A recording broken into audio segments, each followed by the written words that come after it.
What's going on, y'all? What it is. So let's go ahead and slide on these topics, and I'm just going to keep it real with you all. It's just lawsuit upon lawsuit that's being filed against Diddy at this particular time. And it does make me pose the question, if some of these lawsuits that have been filed against Diddy in the past 3 weeks, are they frivolous? Because this lawyer down there in Texas, Tony Busby, that's spearheading these 120 alleged victims that have filed all of these lawsuits against Diddy, something about him is nefarious. It doesn't come across genuine. I don't trust him as far as I can throw him, which is an old saying my mother used to say, right? And so it's just something weird and off about this whole dynamic, given the fact that he was the one responsible for a Diddy hotline that opens the floodgates to hell for anybody to call in and make up claims. But I still want to have enough class to respect these alleged victims, because I don't know what transpired because I wasn't there. But at the end of the day, come on, everything cannot be true about Diddy, right? And this is not me taking up for him. Like I said, lock him up and throw away the key. He's guilty of a few things, right, that should put him behind bars for quite some time. But I'm not going to believe everything that's coming out, right? And you shouldn't either. Now, also, you have a former contestant for making the band that has filed a lawsuit against Diddy, claiming that they were violated as well. Now, on the flip side of things, you got Diddy's sons out in LA acting a fool, right? Instead of them laying low, keeping a low profile, trying to stay out of trouble and supporting their father from afar, they are out there trying to jump on Ray J. So they went to this Halloween party and Ray J was there.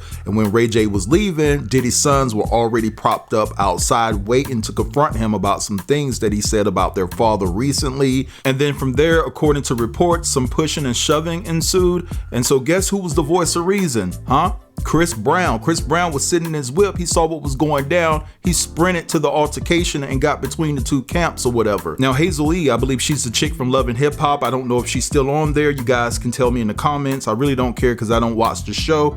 But she did an interview with TMZ and basically said that she got kind of scared because Ray J had a bag and she suspected that Ray J had the pow in that bag, and she was afraid that shots could have rang out. Now, when the incident took place, Ray J was said to be with his manager David and also Amber Rose.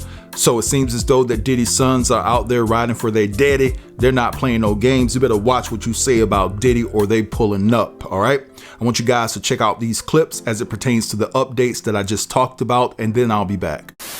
Oh my God, y'all gotta get in here and check this out. Diddy's three sons were allegedly about to lay hands on Ray J at a Halloween party for speaking on their dad. But Chris Brown broke it up. Now, according to TMZ, Diddy's three sons almost got into a fight with Ray J at a Halloween party in LA. The three brothers, Christian, Quincy, and Justin, were upset about things Ray J has said about their dad, who is having some legal problems. After the party ended, Ray J and his friends, including Amber Rose and his manager, walked to the parking lot where Diddy's sons confronted him. Things got tense as the brothers surrounded Ray J, getting in each other's faces and wanting to scrapple. Now, according to TMZ, Chris Brown saw what was happening from his car and ran over to help. He pulled Justin and Christian away to calm things down. Other people also stepped in and no one got hurt. Now, this isn't the first time that Diddy's sons tried to confront Ray J about the things that he has said. They had approached him about his comments several times before. Sources say he still thinks of Diddy and his kids as family and didn't want to get into a physical altercation with them. Ray J previously stated that the industry could learn from Diddy's mistakes and that he's working on a plan to help the next generation avoid this problem. I'm curious to know what y'all think about this.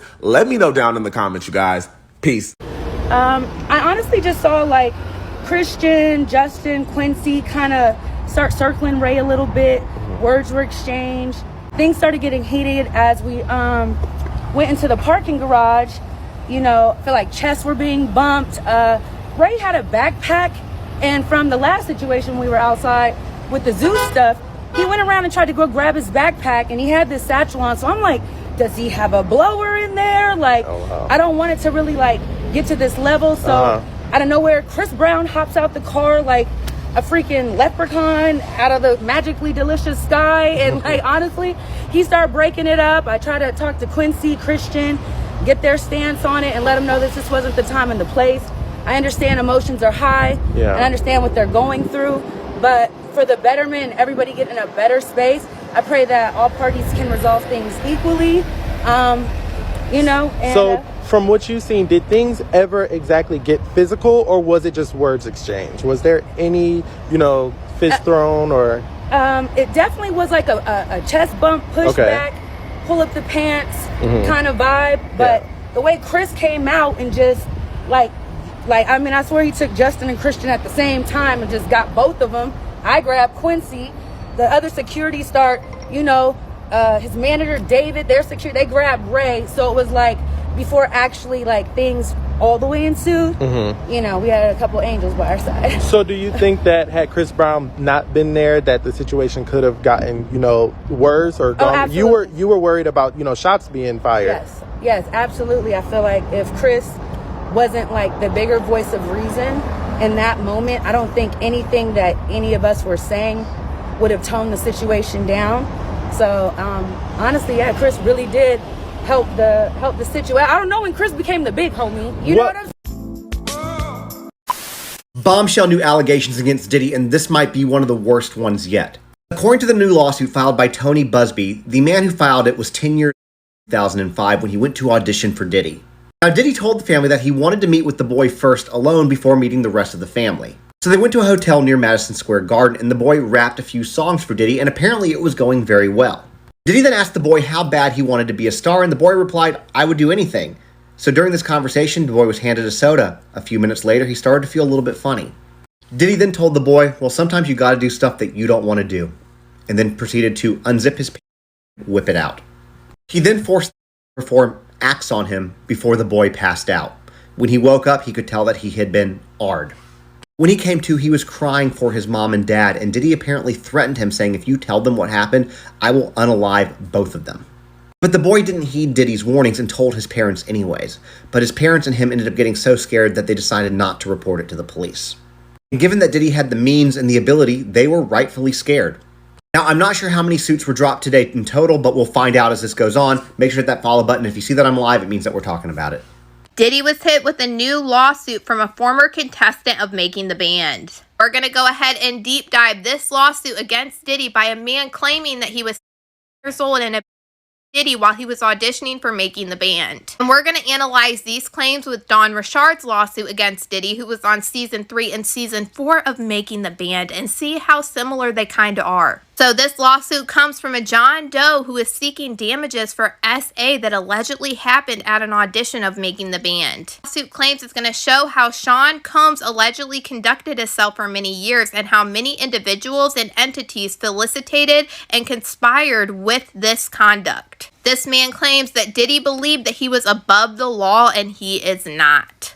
In 2008, this man was years old and participated in a 3-day audition for Making the Band, having seen the opportunity online and through newspaper advertisements. During the audition process, this man claims that he went to a stage where contestants met individually in private rooms with Diddy and his bodyguard.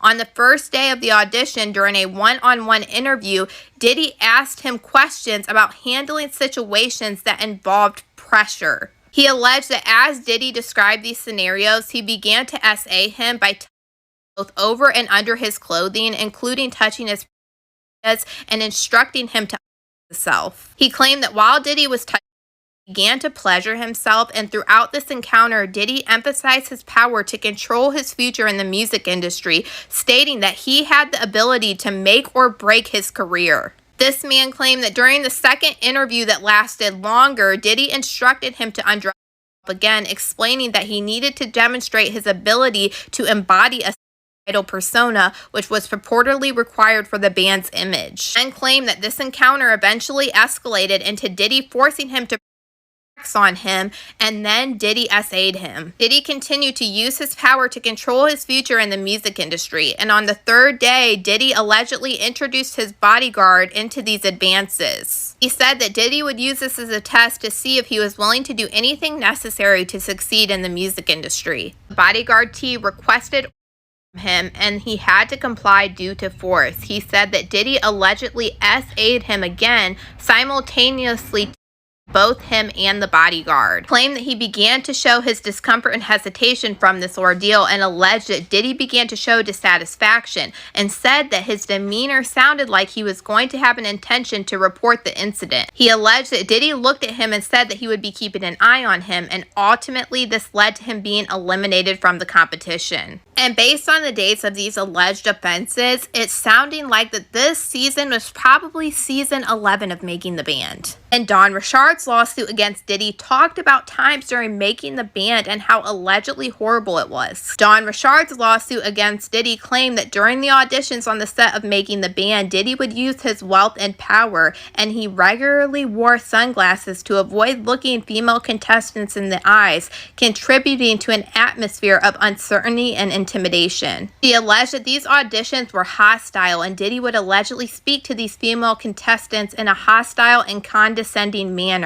She even claimed that once the band was already made, that Diddy would continue to display aggressive and hostile behavior. In 2005, during the first season of Making the Band, she saw Diddy's ex-partner Kim Porter leaving Diddy's recording studio in tears with visible facial including a lacerated lip. She said this is when she first allegedly realized that Diddy was capable of committing acts of violence against women. She alleged how she saw Diddy Cassie in 2006. They tried to help Cassie, and they told Cassie that she needed to leave Diddy after this incident happened, and she alleged that Diddy would look at her and say, "If you say anything, there will be consequences," and warned that people end up missing. It sounds a lot like the threats that were allegedly given to the 17-year-old boy. In or around November 2009, after the Soul Train Awards in Atlanta, Georgia, Diddy allegedly flew out Miss Richard and Miss Harper to his house in New York on his private jet for an after party. There were many well-known celebrities at this after party and a lot of substances that were being openly consumed. And upon information and belief, Diddy had arranged for dozens of young women and girls, some who appeared to be under be transported to the party. These women arrived wearing little to no clothing and were given these substances and alcohol. Many appeared to be lethargic or passed out, while Diddy allegedly performed acts on them. This after party was in 2009 when this lawsuit from this boy claiming that he was in 2008. In my opinion, I honestly feel like we're going to hear from more people that were in the era of Making the Band, but you guys let me know what you guys think about this new lawsuit against Diddy from a boy who claimed that he was abused for Making the Band. Alright, so you guys just heard all of that, and like I said to start off this video, every time you turn around, there's a lawsuit that's been filed against Diddy, and at some point we just have to use our common sense and say, hey, wait a minute now. We understand that Diddy is a monster, and he's probably the monster of all monsters, but at the end of the day, we're not going to subscribe to all of this BS that's coming out about this brother. We want him to go down for the things and the crimes that he committed, but we don't want him to pay the price for a bunch of lies. Now, as far as Diddy's sons out there in LA getting active, ready to windmill it out with Ray J, right? That's what my goddaughter says. I'm gonna windmill it out if she runs up on me again. So, you know, it seems as though that Diddy's sons are standing on business. I don't have a problem with them sticking up for their father. I really don't. I do think that Quincy needs to carry his tail back to his biological father and hang out and spend some time with Al B. Sure, if I'm keeping it real. Because in my estimation, although Diddy did adopt you and he is a father figure in your life, I mean, you didn't go that hard for your own father. You always went against your father on social media and embarrassed your father when it came to him making claims about Kim Porter being allegedly deleted by Diddy. Why would you do that to your father? But you want to stand on business for someone that's not your biological father and go out there in LA dealing with those goons, because even though I think that Ray J is a cornball, I do understand the dynamic and the impact that he has because of the people that he's surrounded by. He's connected to the gangs as well. So you want to go out there and potentially be in the line of fire for someone that really don't like your father, that has really done some things allegedly to take your father out of here, and potentially is responsible for taking your mother out. At the end of the day, I think you need to go and try to mend your relationship with your father. But anyway, I told you guys what I think. I want to hear what you all think. Drop down in the comments and give me your thoughts on all of this. Don't forget to like, comment, share, and if you're new here, consider subbing to the channel. I'll get with you guys later. Peace.